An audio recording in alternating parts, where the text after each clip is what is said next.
tema que vamos a hablar el día de hoy es artritis no infecciosas y enfermedad generativa.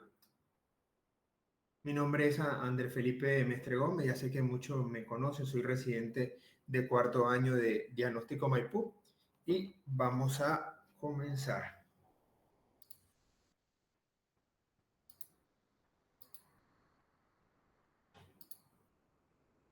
Bueno, entonces vamos a comenzar aquí con una pequeña clasificación o una división de las artropatías. Hay de tipo inflamatorias, hay de tipo de depósito de microcristales y las degenerativas, que son la artrosis, que son las más comunes. Bueno, entonces, ¿cuáles son las artropatías inflamatorias? Son un grupo heterogéneo con alta prevalencia y morbimortalidad, decía el escrito, pero afecta mucho más la calidad de vida y la capacidad funcional del paciente o de la persona que tenga este tipo de patología, entre las cuales tenemos la artritis reumatoide, tenemos la artritis crónica juvenil y la espondiloartropatías.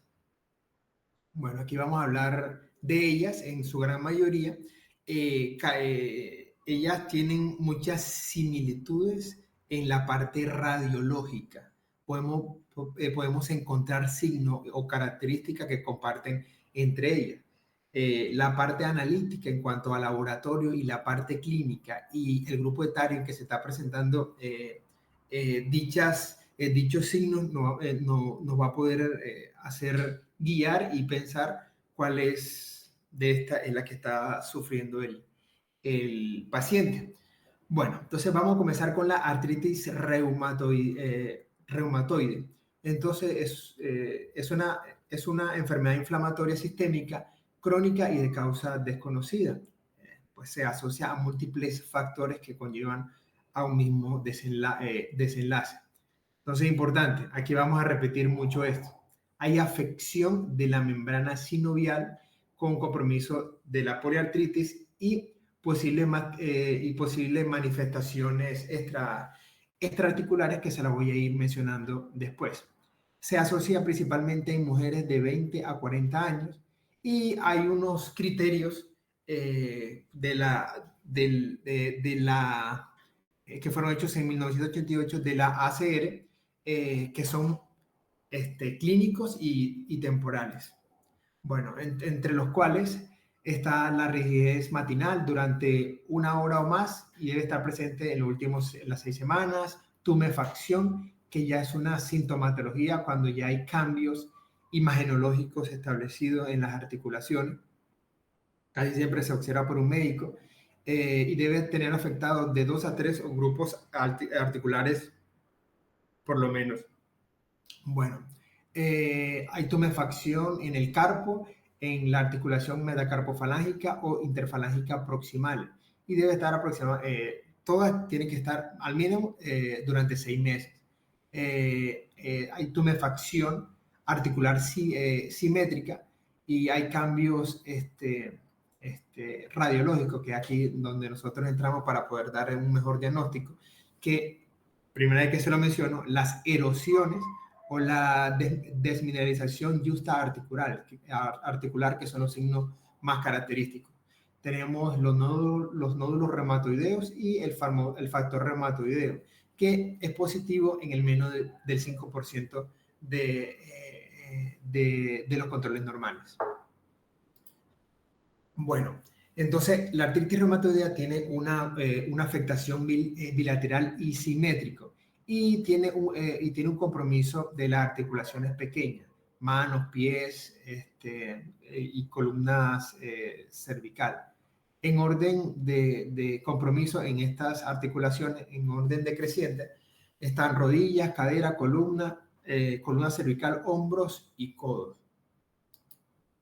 Bueno, aquí podemos ver la distribución más frecuente y esta se ve mucho más afectada en las articulaciones metacarpianas, la afección interfalángica y en el pie, también en el metatarso y en las articulaciones interfalángicas. Esa es la principal afección de este tipo, de la artritis reumatoidea. Bueno, entonces, primero esto va a ser muy gráfico para que puedan entender que todos los signos todos los signos clínicos cuando ya son encontrados, ya la patología está establecida. Entonces podemos encontrar tumefacción de la parte blanda periarticulares que indica proliferación sinovial y derrame articular. También podemos ver una osteopenia justa articular que se genera por una hiperemia inflamatoria visible como adelgazamiento de la cortical y que puede generar a una osteopenia generalizada. Principalmente esto lo vemos en la radiografía. Y tenemos las erosiones marginales, que es el componente más avanzado de estos tres que recién le mencioné, que en las zonas donde no está la articulación, inmediatamente después, cuando ya se acaba el cartílago, comienzan a presentar este signo que se genera por la destrucción de la cortical y posterior compromiso del hueso trabecular. Entonces, como ustedes saben, cuando ve la línea blanca que vemos en la radiografía, radio opaca se va volviendo radiolúcida. Entonces ya vemos un compromiso de la cortical y ese es un signo muy característico en las artritis, no solamente en la artritis reumatoidea, pero según la localización nos va a poder hacer un diagnóstico mucho más claro sobre esto.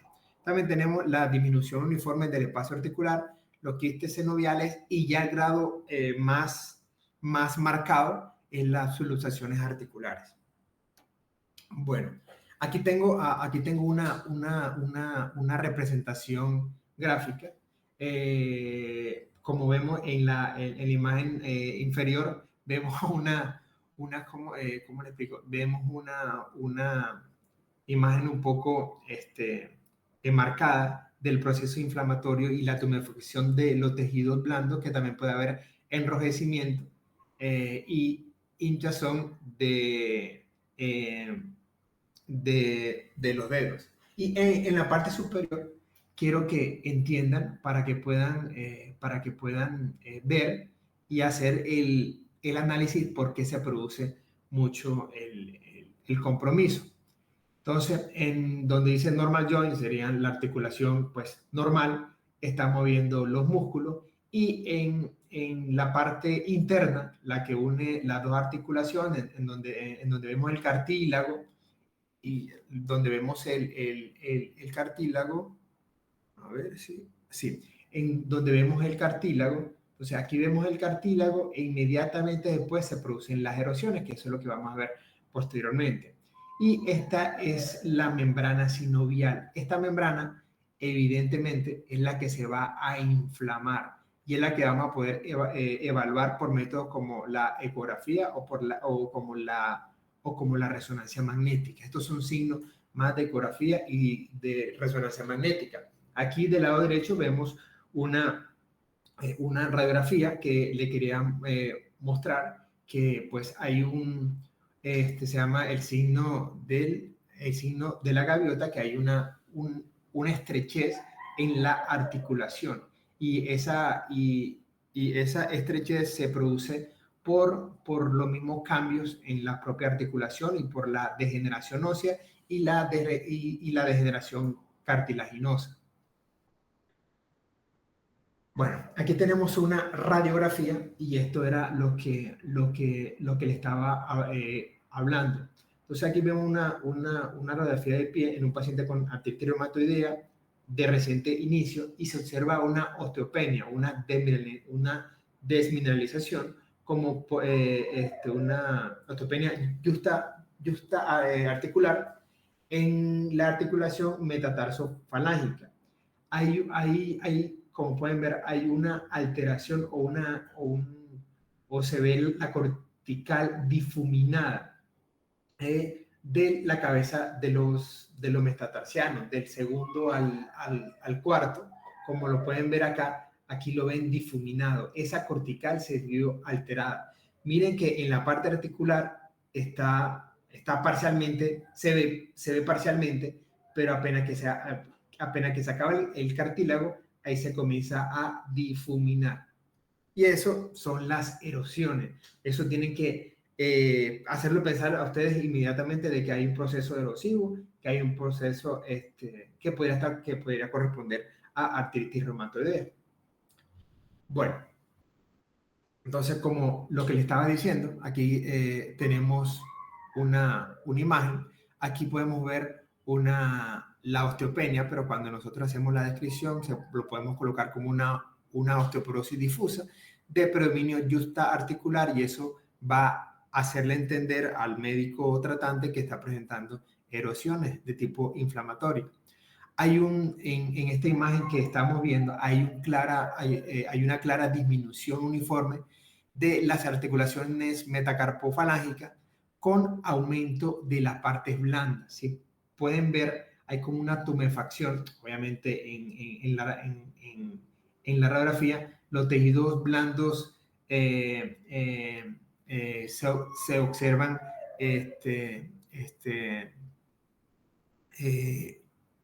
con aumento.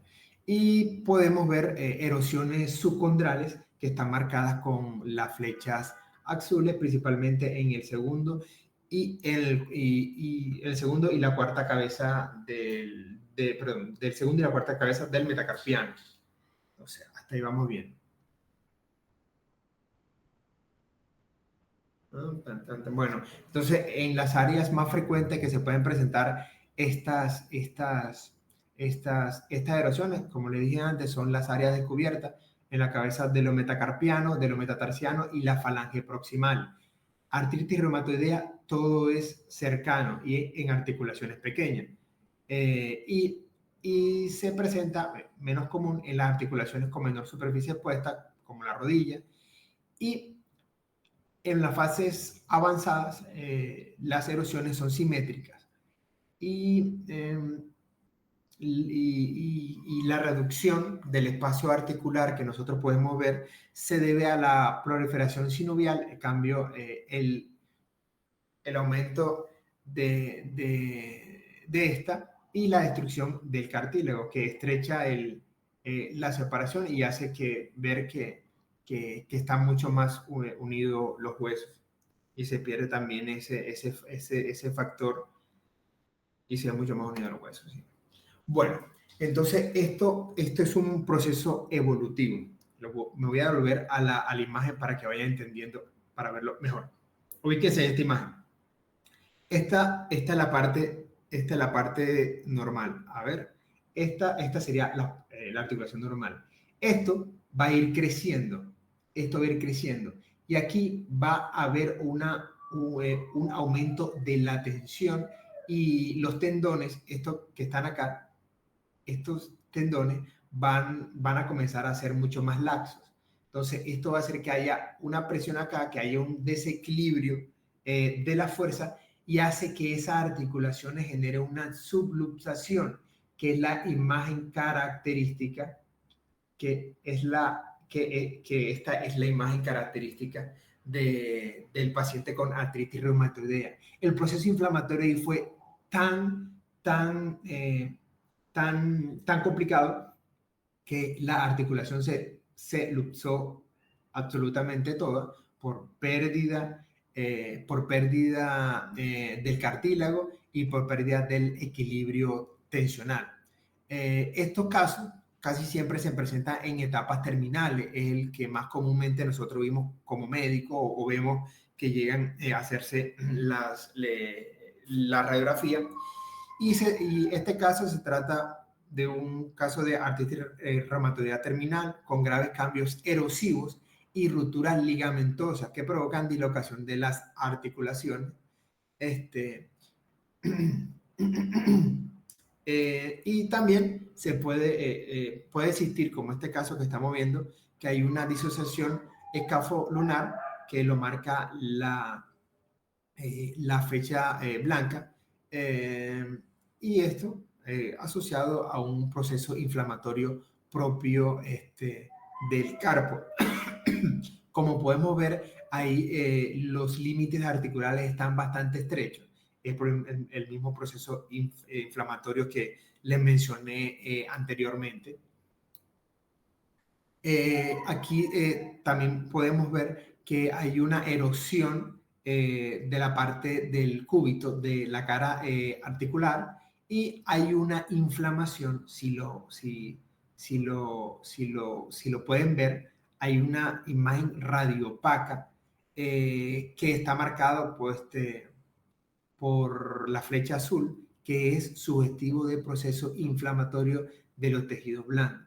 Entonces, si ven que ya con la radiografía, pues obviamente este es un caso bastante exagerado, ya uno puede sugerir de que hay un proceso inflamatorio de tejido blando asociado. Bueno, aquí vamos a ver las erosiones, en la artritis reumatoidea, las erosiones marginales. La vemos en todas las articulaciones.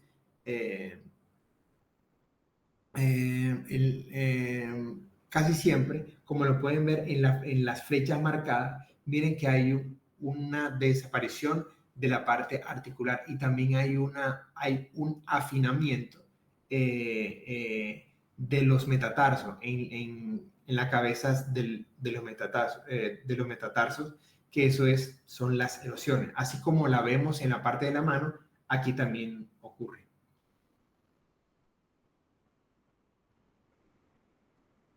Bueno, este signo, que cuando las erosiones son bastante complicadas, se genera un signo como lo ven en la imagen de la derecha, que es el signo que es la deformidad en lápiz en copa, que es la última que estamos viendo en la flecha blanca. El compromiso erosivo fue tan grave que queda casi como si fuese una punta. Ya estos son casos mucho más avanzados y casi siempre también están asociados a la artritis psoriásica, que lo vamos a explicar más adelante. Lo vamos a mencionar más adelante.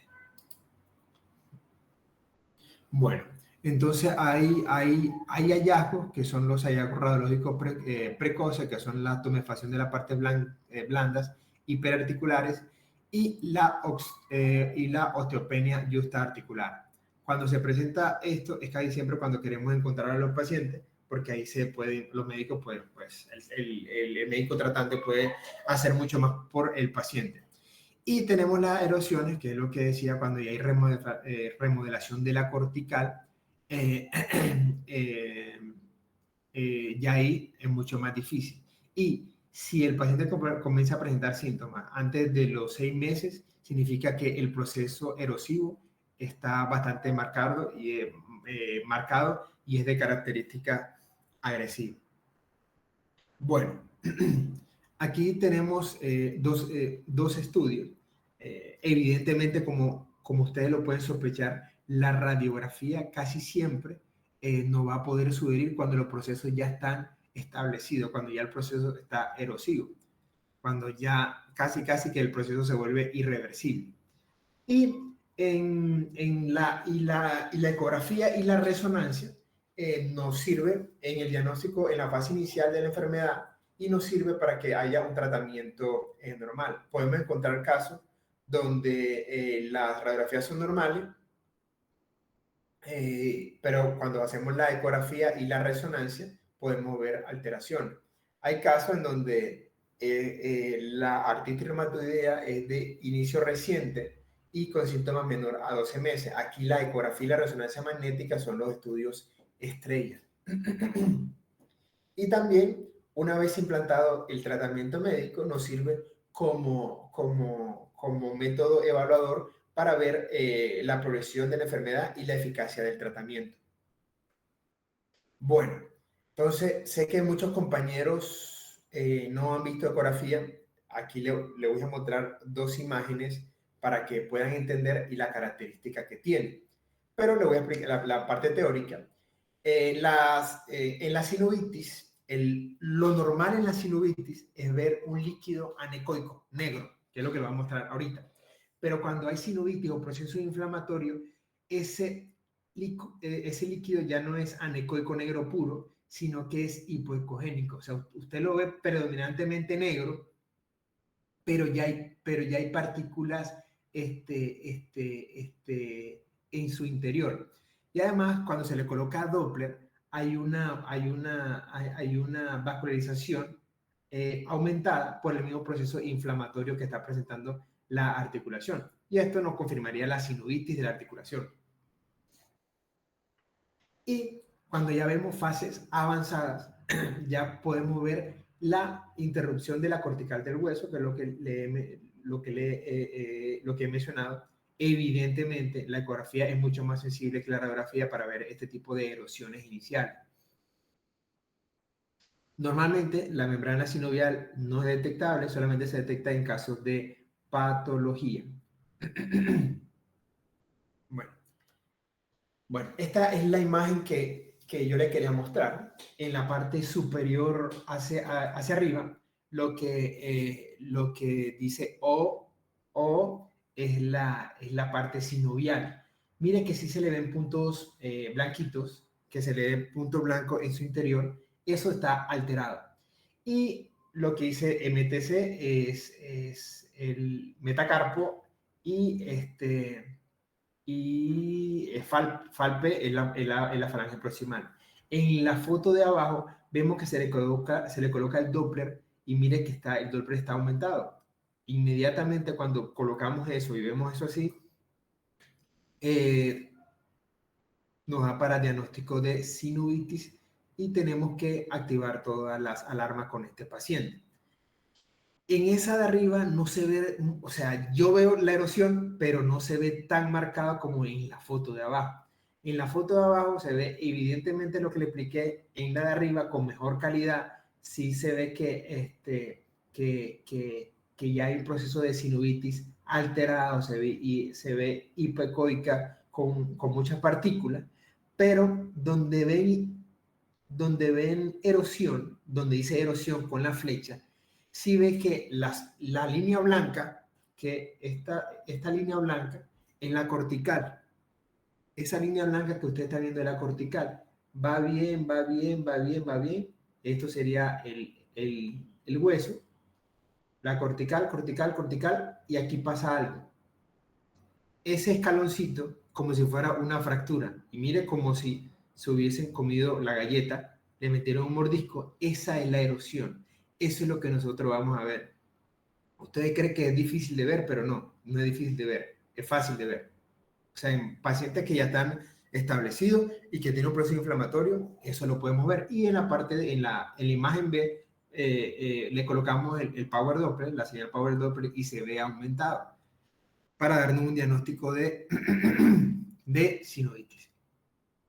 Bueno, entonces, y tenemos la resonancia. La resonancia es de Big Boss, o sea, esto nos permite evaluar y ver procesos inflamatorios aun cuando el paciente ni siquiera tiene síntomas. O sea, esto sería especial hacérselo a todo el mundo, pero por costos no vamos a andar haciendo el estudio a todo el mundo porque no siente nada. Casi nosotros, pues los médicos y los radiólogos actuamos cuando pasa algo. O pueden haber, hay zonas donde por el grupo etario y el sexo comienzan a hacer estos estudios para comenzar a hacer un diagnóstico mucho más temprano.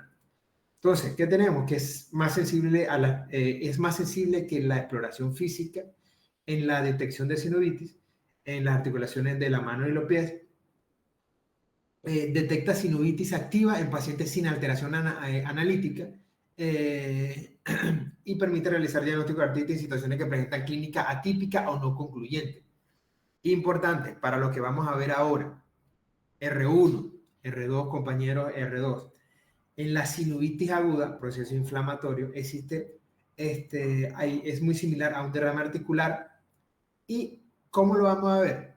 En T1 lo vamos a ver hipointenso y en T2 lo vamos a ver hiperintenso.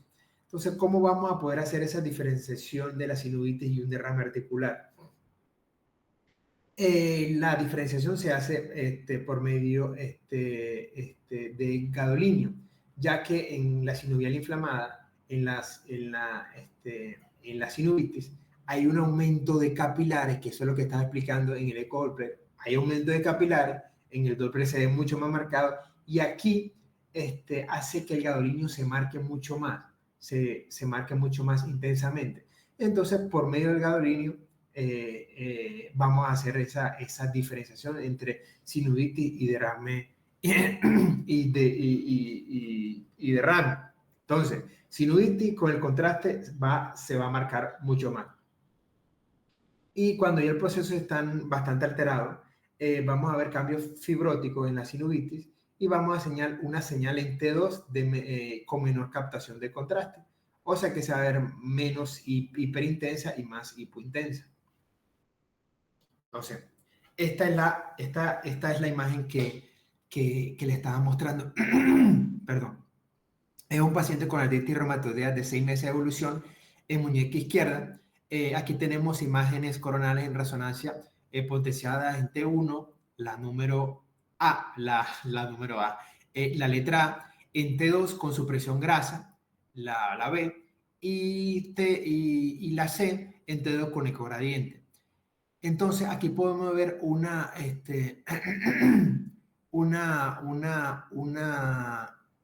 sinovitis en el receso, en la flecha que están marcando. Y si ven que hay una deformidad ósea, hay una erosión que interrumpe la cortical de la vertiente cubital y del hueso piramidal. Entonces, vemos cómo es rellenado por el líquido sinovial ese componente óseo que ya fue erosionado. Entonces ya podemos hacer un diagnóstico en pacientes de recién inicio de la sintomatología. Estamos hablando de 12 meses, este paciente ya a los 6 meses ya podemos hacer un diagnóstico que hay un proceso erosivo y de destrucción de la cortical. Entonces la resonancia es acá lo mejor para hacer el diagnóstico. Aquí tenemos otra imagen, que es una resonancia magnética, que vemos un T1 con spin eco y una saturación grasa con medio de contraste. Aquí podemos ver evidentemente, como ven en el con contraste, se ve un aumento marcado, a ver si lo veo por acá, se ve un aumento marcado en la hiperintensidad en el líquido periarticular, que nos podría hacer sugerir de un proceso de sinovitis.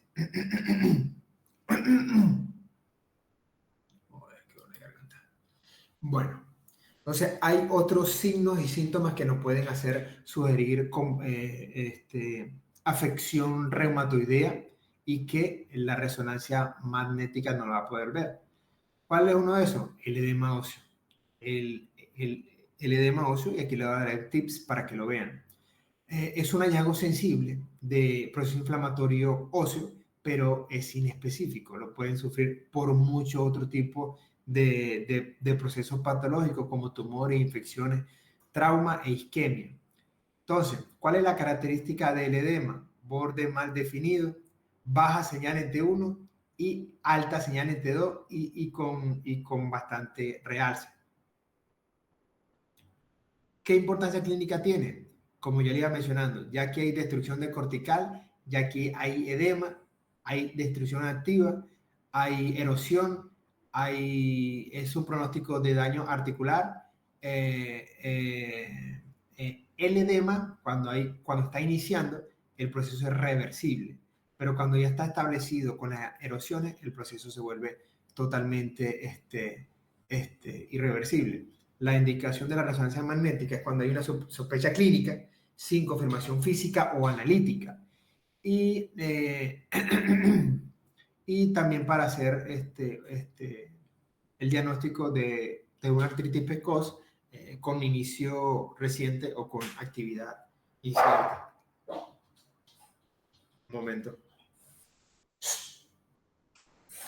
Bueno, aquí podemos ver el edema que podemos ver en esta imagen que estamos viendo acá, que era el que le estaba explicando anteriormente. Este paciente no se observa el edema, está en el radio distal, entonces ya uno puede ver el contexto del paciente, porque esto puede ser que el paciente se cayó, se golpeó y tiene un proceso contusivo a nivel óseo. Hay que preguntarle al paciente qué es lo que está sintiendo y hace cuánto lo está sintiendo. Tiene muchos signos parecidos uno entre otros, siempre hay que poner el contexto del paciente que tenemos. Bueno, también la resonancia magnética, ¿para qué nos sirve? Para hacer una evaluación de la progresión de la enfermedad, del daño articular y la reducción del espacio articular y de las erosiones. Importante, la resonancia y la eco son importantes para la valoración en etapas iniciales y en etapas iniciales cuando las radiografías son normales. Cuando las radiografías ya son establecidas y hay destrucción, pues no tiene mucho sentido rellenarse su ego para saber algo que ya está establecido en el paciente.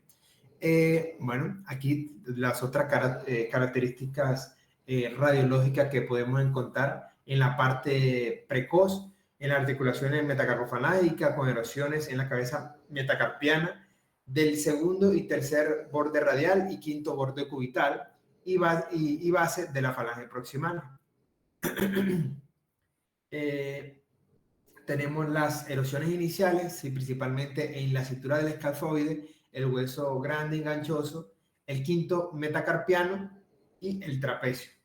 Y en la fase tardía ya hay una afectación uniforme metacarpofalángica e interfalángica con subluxaciones cubitales. Bueno, aquí la flecha, todo lo que le está marcando son erosiones marginales típicas y estrechamiento, y también podemos ver estrechamiento del espacio articular en las articulaciones metacarpofalángicas del tercero al quinto, y también el estrechamiento uniforme del espacio articular en las articulaciones metacarpofalángicas. O sea, ya aquí la destrucción está establecida y ya la parte del cartílago de la articulación ya está siendo comprometido. O sea, ya aquí va más a la luxación que a un proceso reversible de la patología. Si ven esto que está acá, que estoy marcando, si ven que viene la cortical, esto tiene cartílago. Todo lo que tiene cartílago no se compromete. Apenas que se acaba el cartílago, ¡pran! Ahí está el proceso erosivo. ¿Sí lo ven? Es el proceso erosivo que comienza con la alteración marcada de las articulaciones. En los pies se comprometen del 80 al 90% usualmente con las manos y las erosiones principales son en la cara lateral del quinto metatarsiano. Aquí podemos ver la imagen en la cara lateral del quinto metatarsiano, está bastante difuminado con compromiso de la cortical.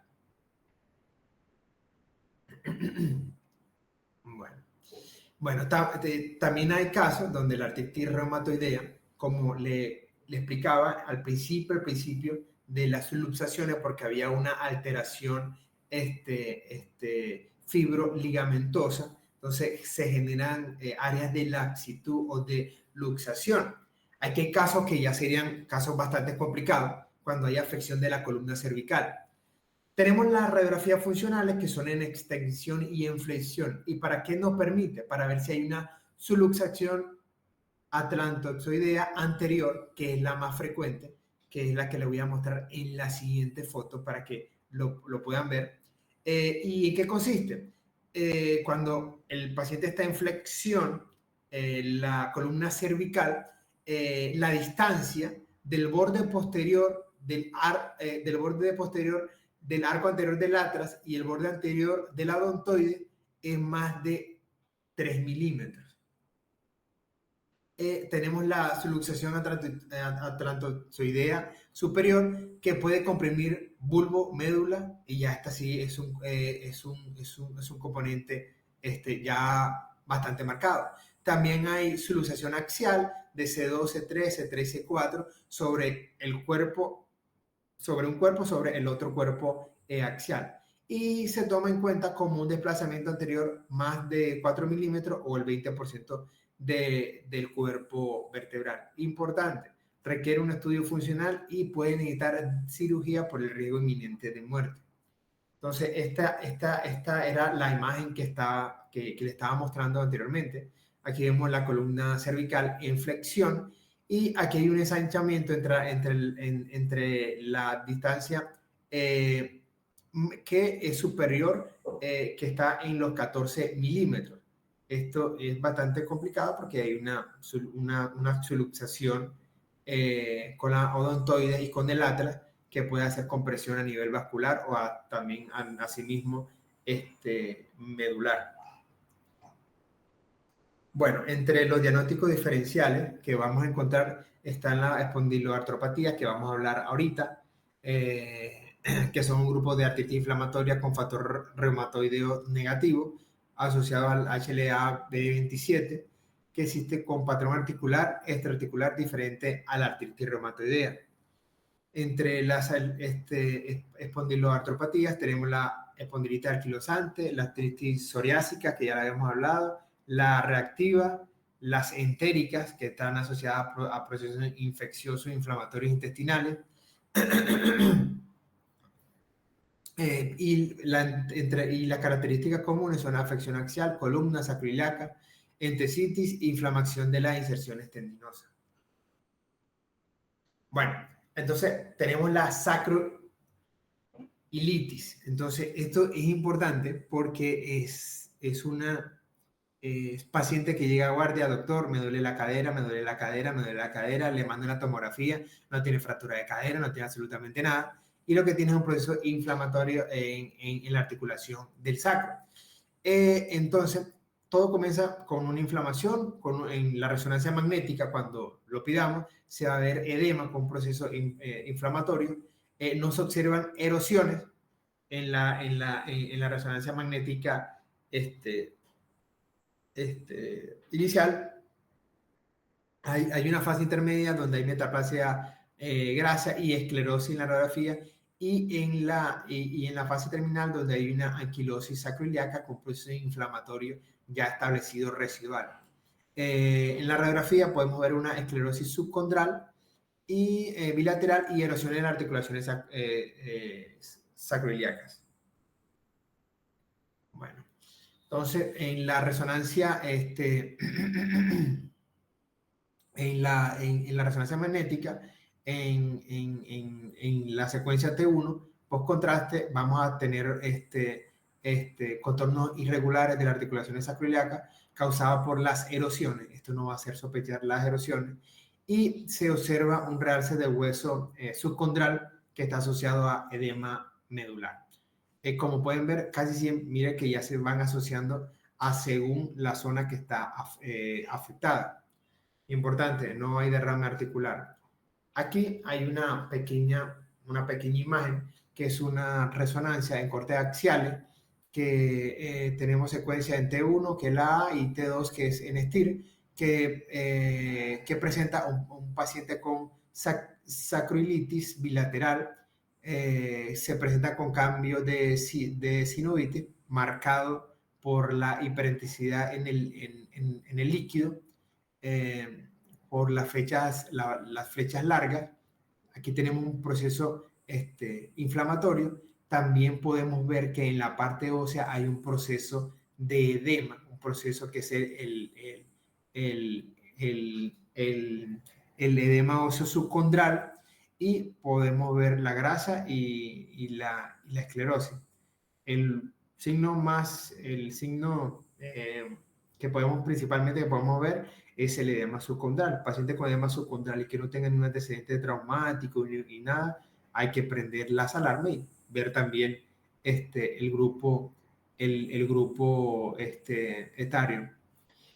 Podemos tener sinovitis, hay un engrosamiento de la sinovial, como le explicaba en el anterior, una señal alta. Proceso inflamatorio, señal alta en T2, y hay un aumento de la captación del contraste por el aumento del flujo vascular que vamos a tener en esa zona.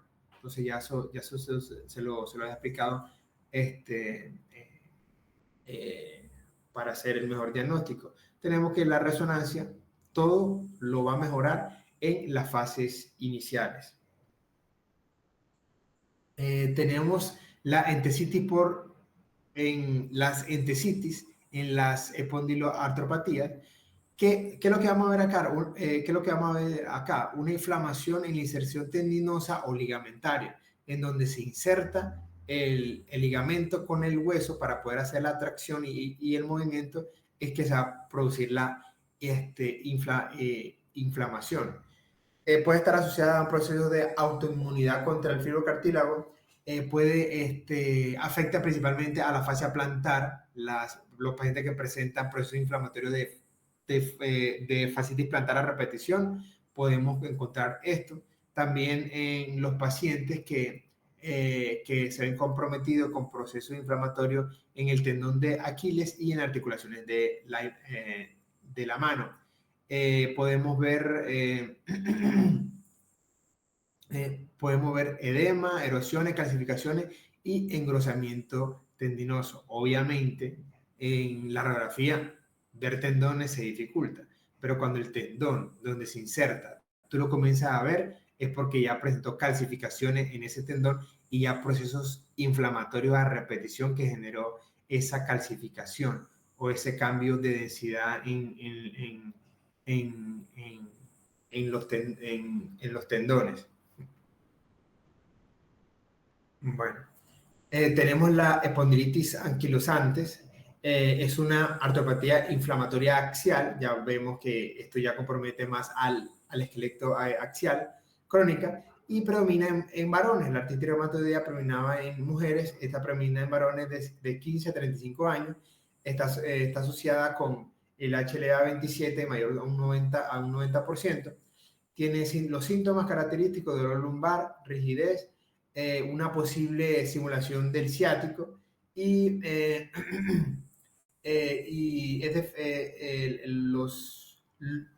los estudios que inicialmente se solicitan son la tomografía y la resonancia sin encontrar hallazgo claro. Aquí hay unos criterios que son los criterios de Nueva York. En cuanto a lo radiológico, el grado 0 muestra unas radiografías normales, el grado 1, radiografía con dudosa alteración, el 2 con alteraciones discretas con erosiones o esclerosis subcondral, el 3 ya presenta esclerosis, erosiones, ensanchamiento o estrechamiento de la parte de la articulación y una anquilosis parcial.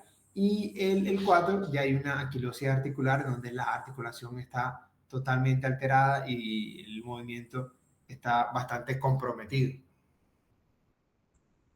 Bueno, en la espondilitis anquilosante hay un patrón de distribución sacroiliaco, una afectación más repetitivo. Tenemos en la columna, afecta más la lumbar que la dorsal y la dorsal más que la cervical, siendo la lumbar el foco de la espondilitis anquilosante. Tenemos que predominantemente va por las articulaciones periféricas de la cadera, hombro, rodilla, manos y pies, a diferencia de la reumatoidea que era mucho más de las manos, pies, que era lo que estamos explicando. También podemos ver que es un caso muy común que vemos en la pared torácica, en la región esternoclavicular, el manubrio esternal y la costo vertebral. Es muy común que el paciente llegue con dolor a la respiración y la podemos encontrar cuando hacemos la resonancia o la tomografía con alteración en la articulación. Bueno, entonces en la parte radiológica, que era lo que estaba mostrando, ahorita en la siguiente imagen viene una radiografía para poder ver cuáles son los procesos degenerativos que se presentan en cuanto a la parte ligamentaria. Entonces, en cuanto en la sacroilitis y la espondilitis, podemos encontrar erosiones pequeñas con patrón de borde de sello de correo. Tenemos escasa esclerosis subcondral y tenemos una anquilosis común, que es la parte sinovial y la ligamentaria. La espondilitis, hay una inflamación e inserción en las fibras de anillo fibroso, inicia en la región lumbosacra y progresa a toda la columna, como ya se lo había descrito anteriormente. En las mujeres puede afectar la región cervical. Tenemos los hallazgos vertebrales, tenemos la lesión de Romanus, que es edema óseo más erosión en los vértices anteriores. Y tenemos el signo radiológico de la caña en bambú, que es el que vamos a ver ahora. Bueno, aquí hay casi una fusión de la columna lumbar por sindesmofito y osificación de los ligamentos paraespinales. Podemos ver en la fecha que hay una calcificación del ligamento. Y esto le quita movilidad disculpen, esto le quita la movilidad a la columna y puede generar fracturas por aplastamiento.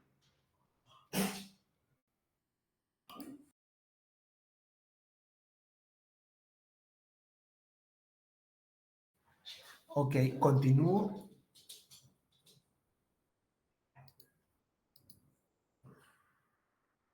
Perfecto, esto puede generar fracturas por aplastamiento, porque como la columna se comporta como si fuera una sola unidad, puede ser que hay algún defecto en el ligamento y hace que este se comprima. Se comprima y haya dicha fractura. Bueno, también lo podemos ver. Aquí también está el signo del bambú. Suele comenzar por la línea lumbar y puede ascender hasta la columna cervical, como se lo dije en las mujeres. El signo de bambú es muy evidente. Vemos el signo de bambú que lo da la clasificación del ligamento anterior y hace que se forme una sola unidad que diera esa impresión. Tenemos aquí el disco intervertebral, el cuerpo vertebral, y hace que se unifique toda la pared anterior y también la posterior. Bueno, otros signos, que estos son los que más nos gustan a nosotros, este es el signo de la daga. Si pueden ver que parece como si fuera una daga. Cuando se termina clase, busquen y así se ve una daga. Que en la línea central se ve una línea central radiopaca en la radiografía frontales de la columna vertebral debido a la osificación de los ligamentos interespinosos, conocido como el signo de la daga. Es una característica radiográfica de la espondilitis anquilosante. Entonces, cuando vean eso, se acuerdan que yo una vez se lo dije, dicen, este es el signo de la daga, esta paciente tiene una espondilitis anquilosante. Entonces, para que estén pendientes. Bueno, entonces, en las articulaciones periféricas también hay un compromiso en el 20 al 40% de los casos que compromete cadera, hombro, rodilla de manera bilateral y puede también de manera simétrica. Hay patrones radiológicos que son rápidos en jóvenes y con destrucción articular progresiva e irregular.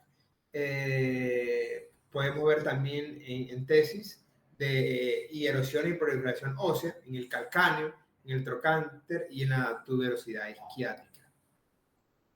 Bueno, esto ya le había hablado mucho más previamente y este tiene signo característico. Bueno, signo característico, pero que lo podemos ver en otra, pero es muy característico de la artritis psoriásica. Bueno, entonces aquí vamos a encontrar erosiones y proliferación ósea predominantemente de distribución distal, con compromiso presentando como un patrón patognomónico típico. Es el tipo periférico de espondiloartritis y se presenta como artritis periférica con o sin sacroiliite y espondilitis. Bueno, tenemos que las manos son las más afectadas, seguida de los pies. Otra localización son la columna vertebral, las articulaciones sacroiliacas, con menor frecuencia la rodilla, el codo, el tobillo y el hombro. Entonces, Andrés, ¿cómo carajo diferencio esta de la reumatoidea? Bueno, aquí son distales. Vamos a ver la afectación mucho más en las articulaciones interfalángicas y en el cuerpo óseo. Bueno, entonces aquí entre la radiológica vamos a encontrar las pequeñas erosiones óseas marginales, la artritis mutilante, que así como lo dice, la erosión es tan marcada que el hueso se parte y queda como si fuera una fractura con los bordes escleróticos. Y aquí tenemos la deformidad en lápiz de copa, que era lo que le expliqué en la reumatoidea, pero aquí se ve mucho más marcada. Va a haber una anquilosis interfalángica y una sacroileitis asimétrica. A diferencia de la otra, esta es asimétrica. Entonces tenemos en el hueso, hay cambios productivos óseos de periostitis o falange de marfil, que casi vamos a ver en la falange distal del primer dedo, y vamos a encontrar una espondilitis osificantes paravertebrales asimétrica. El cartílago, estrechamiento del espacio articular, cosas que encontramos en todo. Entre los hallazgos adicionales podemos ver las lesiones cutáneas, los dedos telescópicos, y en los tejidos blandos vamos a encontrar la entesitis, la dactilitis o dedos en salchicha, que lo vamos a ver ahora. Y vamos a ver, pero ya es mucho más analítico visualmente, que es la onicolisis. Por el aumento propio del hueso se va a separar la uña de la piel o del lecho unguial. Bueno, en esta imagen que tenemos acá es el aspecto típico de la dactilitis o dedos en salchicha. Y podemos ver inflamación de los tejidos blandos adyacentes y deformidad de dedo en copa, que lo vamos a ver en las falanges distales de la primera, segunda y la falange distal de la primera, del primero y segundo y quinto dedo. Si lo ven que hubo una fractura o una disección total del dedo. El proceso erosivo fue tan marcado que esto fue lo que se presentó. Todo esto que le estoy hablando es en la falange distal. Importante, quiero que vean, no se ve compromiso en las articulaciones metacarpofalángicas, no están afectadas, a diferencia de la artritis reumatoidea. Esta ya es todo el compromiso es mucho más distal. Entonces, para que puedan ver una diferencia y ustedes se vayan guiando, porque hay un punto en que todas las enfermedades tienen características radiológicas iguales, pero la leve diferenciación, además de la edad del paciente, del sexo, es la localización en las articulaciones. Bueno, aquí tenemos otra artritis psoriásica, una artritis psoriásica progresiva. En la primera imagen de la izquierda muestra erosiones marginales, que lo está marcando la flecha negra. Mire que apenas que se acaba la parte del cartílago, inmediatamente ahí aparece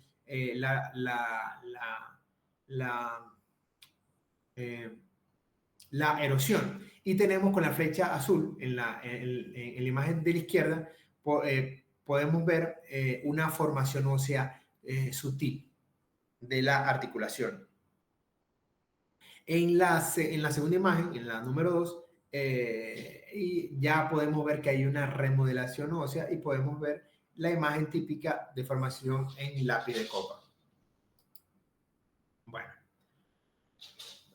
Bueno, aquí, como lo describimos en la imagen previa, también tiene que ver, es una artritis psoriásica, hay una enfermedad de la piel en copa. En la imagen A hay una deformidad en la piel en copa del primer al quinto dedo. Hay un afinamiento del extremo distal de la falange. En la segunda imagen hay una acrosteolisis con resorción del penacho y terminal en los dedos 2, 4 y 5. Y se observa erosiones en el segundo y tercer dedo. Aquí hay una remodelación o una erosión característica que se presenta en la artritis psoriásica. Bueno, aquí tenemos una periostitis en la artritis psoriásica, que es un paciente con artritis psoriásica que se observa sutil periostitis en la falange distal del primer dedo, sí, perdón, del segundo y del tercer dedo de la izquierda, y que hay erosiones en el penacho de la falange distal, para que no se le olvide. Bueno, tenemos otra que es la artritis reactiva, que son también llamadas anteriormente síndrome de Reiter, que estaba asociada a la artritis, más conjuntivitis, más uretritis. Estaba asociada. Está asociada después a procesos infecciosos, especialmente gastrointestinales o urinarios. Afecta a jóvenes de 20 a 40 años, como ya le dije, hay una asociación con el HLA-27 hasta un 80%, y se afecta en tobillos, pies, rodillas, articulación sacroiliaca, manos, cadera y columna son menos frecuentes. Entre la característica neurológica, similar a artritis psoriásica,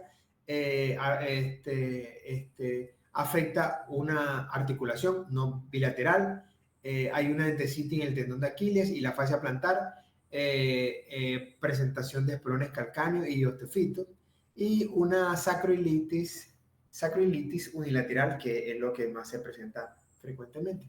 Aquí vemos un resumen de las zonas que son más afectadas, lo más frecuente a lo menos frecuente. Esta sí afecta mucho más la parte del pie, de la articulación sacra y de la rodilla, y del calcáneo, lo que estaba mencionando ahorita. Bueno, hay unas artropatías que son asociadas a la enfermedad intestinal inflamatoria. Podemos tener el Crohn o la colitis ulcerosa. Se presentan en el 10% de los casos. Para que tengan en contexto, estos pacientes presentaron afectaciones óseas, pero se asociaron a procesos infecciosos de reciente diagnóstico. Ok. Y la artritis puede preceder o seguir a una enfermedad intestinal inflamatoria. El inicio inicial es de los 25 a 45 años.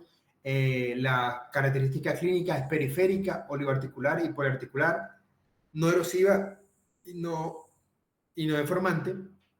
Está afectada a los brotes o independientes posteriores a esto. Afecta en rodillas principalmente un 50%, tobillo un 35%, manos y pies en un 20%. Bueno, es una artritis axial, similar a la espondilitis anquilosante, la sacroilitis bilateral y simétrica, y es poco sintomática. Afecta también el tendón de Aquiles, la fascia plantar y el tendón del cuadricipital.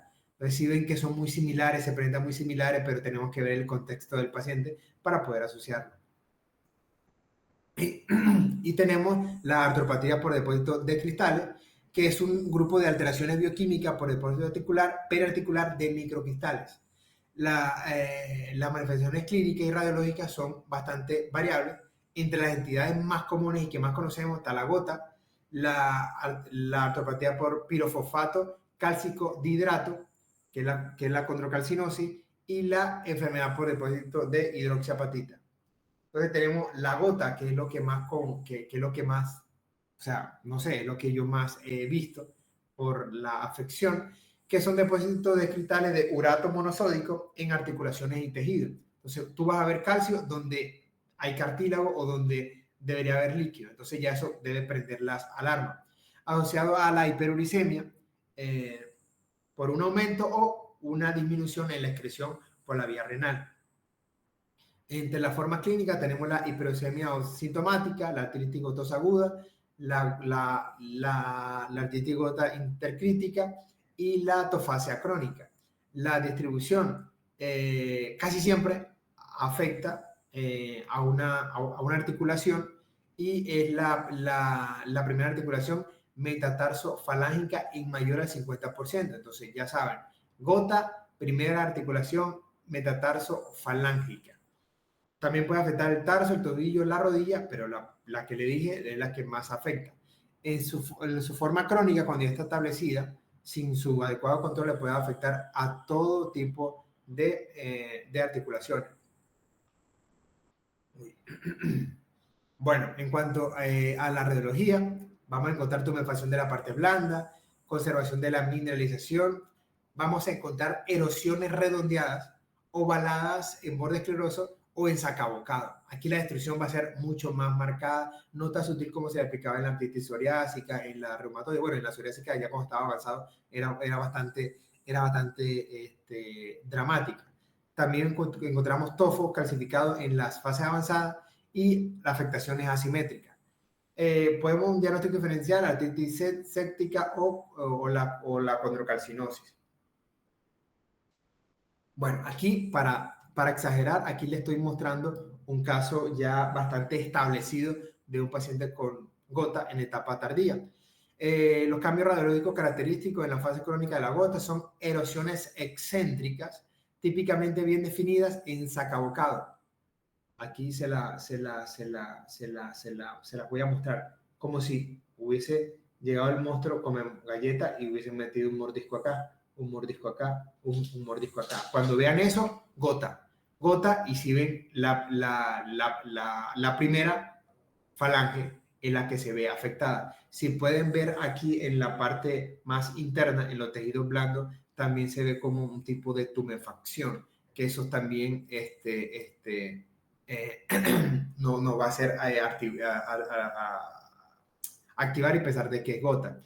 Bueno, en cuanto a los márgenes, también hay escleróticos con distribución marginal y justarticular. Estas erosiones presentan bordes salientes, denominados erosiones por mordedura de rata, y se observa conservación de los espacios articulares. Aquí la parte articular no, sino es la erosión ósea. Hay hinchazón hiperdensa periarticular de tejido blando debido a los tofos como resultado de los depósitos de los cristales. Esto es patognomónico. Estos tofitos que están por acá, estos depósitos que se están haciendo, eso es patognomónico de la gota. Y, y esos tofos se localizan en donde están las inserciones ligamentosas que rodean la articulación. Bueno, aquí tenemos la afectación típica de la primera articulación metatarsofalángica con erosiones en sacabocado. Si lo podemos ver, aquí podemos ver este perfecto. Le metieron un mordisco acá. Aquí está el mordisco, aquí están los tofos. Se ve bastante alterado. Podemos ver la tumefacción de los tejidos blandos adyacentes a la articulación metatarsofalángica. La luxación, como la podemos ver en esa imagen, no es algo común, pero este caso fue el resultado de la erosión y de la lesión ligamentosa que generó. Bueno, aquí podemos ver la hinchazón densa típica en los tejidos blandos que rodean la primera articulación metatarsofalángica. Mira, aquí lo podemos ver de compromiso bilateral. Y hay erosiones justarticulares en la cara medial de la articulación metatarsofalángica distal con márgenes escleróticos. Importante, se ve principalmente del lado derecho, como está marcado en la flecha. Bueno, tenemos ya esta creo que es la última, que es la artropatía por cristales de pirofosfato de calcio, las siglas para que lo tengan en cuenta. ¿Qué es lo que pasa? Hay depósitos de cristales de pirofosfato en cartílago y estructuras periarticulares, casi siempre son asintomáticas en los casos de condrocalcinosis o con manifestaciones clínicas en los casos de pseudogota. La presentación clínica, la súbita, que es la pseudogota, presenta una monoartritis aguda. La crónica es una poliartritis muy parecida a la artrosis general. ¿Cuáles son los factores asociados? Idiopática, edad mayor a 50, asociada a hiperparatiroidismo, hemocromatosis, hipomagnesemia, hipofosfatasia y pues la gota. Casi siempre se asocia en la rodilla como su principal sitio de compromiso. Entre los hallazgos más frecuentes son la condrocalcinosis, que son las calcificaciones en los cartílagos hialinos, en menisco, ligamentos, cápsulas y tendones. Casi siempre se ven en la radiografía, en AP, se detecta el 90%, 90% de 90 a 100% de los casos, imita la artrosis y una reducción asimétrica del espacio por la presencia de esclerosis y geodas. Bueno, vamos a ver esta imagen. Aquí hay una pérdida, en la imagen A hay una pérdida del cartílago en muchas articulaciones y presencia de condrocalcinosis. Esa condrocalcinosis, ¿dónde la ves? En la flecha marcada, en sitio donde no habría que ver imágenes cálcicas, ahí se presenta. Y en el lado, en la imagen B, marcada con las líneas negras, se presenta con un caso de inflamación articular aguda. Se observa condrocalcinosis en la articulación radiocarpiana, marcado por las flechas negras, que esto es patognomónico de esta patología. Cuando vean eso, se lanza. Bueno, lo que le estaba hablando, la condrocalcinosis en la CPPD, se observan calcificaciones leves. Si lo pueden ver acá, lo pueden subir, se ven calcificaciones leves en la parte de los cartílagos, y eso no puede, en los cartílagos y en los meniscos, no pueden sugerir que es una condrocalcinosis CPPD. Como esta puede ser causada por los depósitos, pero también puede observarse en otras afecciones como la gota, la osteoartritis, el estrechamiento del espacio articular y leve formación de osteofitos. Bueno, tenemos la última, que es la artrosis o artropatía degenerativa. Esta no tiene nada que ver con lo anterior, y esta es la artropatía más frecuente. Hay una primaria que es la idiopática, el mismo desgaste y la misma alteración y el mal comportamiento de las articulaciones comienza a generar este proceso artrósico, y la secundaria por trauma, obesidad, enfermedades metabólicas. Importante, hay afectación del cartílago hialino. Aquí no es nada que generó el cuerpo, sino es que aquí fue por alteración, se fue desgastando, principalmente por sobrecarga mecánica y degeneración. De los principales sitios de distribución: interfalángicas, trapecio escafoidea, en los pies, en la primera articulación metatarsofalágica, en la rodilla, cadera, columna cervical y lumbar. Bueno, se puede presentar en todas las articulaciones, pero esos son los sitios. En cuanto a los hallazgos radiológicos, hay una reducción uniforme del espacio articular, una esclerosis subcondral, osteofitos marginales, quistes subcondrales, subluxaciones, mineralización ósea conservada, importantísimo, y no hay erosiones.